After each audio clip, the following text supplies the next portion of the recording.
శుభవేళ స్తోత్ర బలి తండ్రి దేవా నీకేనయ్యా ఆరాధన స్తోత్ర బలి తండ్రి దేవా నీకేనయ్యా తండ్రి దేవా నీకేనయ్యా తండ్రి దేవా నీకేనయ్యా శుభవేళ స్తోత్ర బలి తండ్రి దేవా నీకేనయ్యా ఆరాధన స్తోత్ర బలి తండ్రి దేవా నీకేనయ్యా. యోహాను సువార్త 1:12 తన్నెందరు అంగీకరించుదురో వారికందరికీ అనగా తన నామమందు విశ్వాసం ఉంచు వారికి దేవుని పిల్లలగుటకు ఆయన అధికారము అనుగ్రహించెను. యేసుక్రీస్తు యందు ఎవరు విశ్వాసం ఉంచుతారో వారు దేవునికి పిల్లలవుతారు.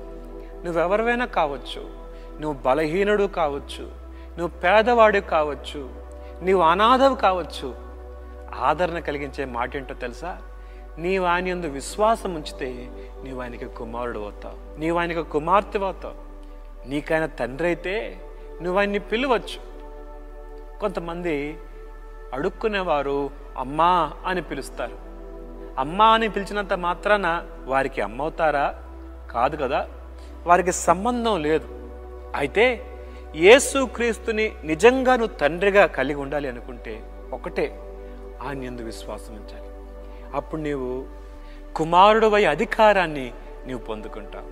కుమారుడు అయితే హక్కుదారుడు. కుమారుడినైతే తండ్రిని ఏ సమయంలోనే పిలవచ్చు.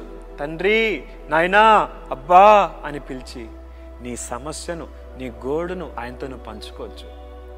ఆయన నిన్ను గురించి ఆలోచించేవాడు, నిన్ను ప్రేమించేవాడు, నిన్ను ఆదరించేవాడు, నిన్ను అర్థం చేసుకునేవాడు. కాబట్టి ఆ గొప్ప తండ్రితో అన్యోన్య సంబంధం కలిగి ఆయనని పిలిచే అనుభవం నువ్వు కలిగి ఉంటే ఎంత ధన్యత అది. ఇంకో మాట చెప్పనా, ఆయన మిమ్మల్ని గురించి చింతించేవాడు, మీ గురించి ఆలోచించేవాడు. నీ అవసరతలు ఏంటో నువ్వు చెప్పకుండానే నిన్ను అర్థం చేసుకొని నీకు అనుగ్రహించేవాడు. అయితే మొట్టమొదటిగా నీవు ఆయనకి కుమారుడు అవ్వాలి. కుమారుడు అవ్వాలంటే ఆయన యందు విశ్వాసం ఉంచాలి. ప్రార్థన చేసుకుందాం.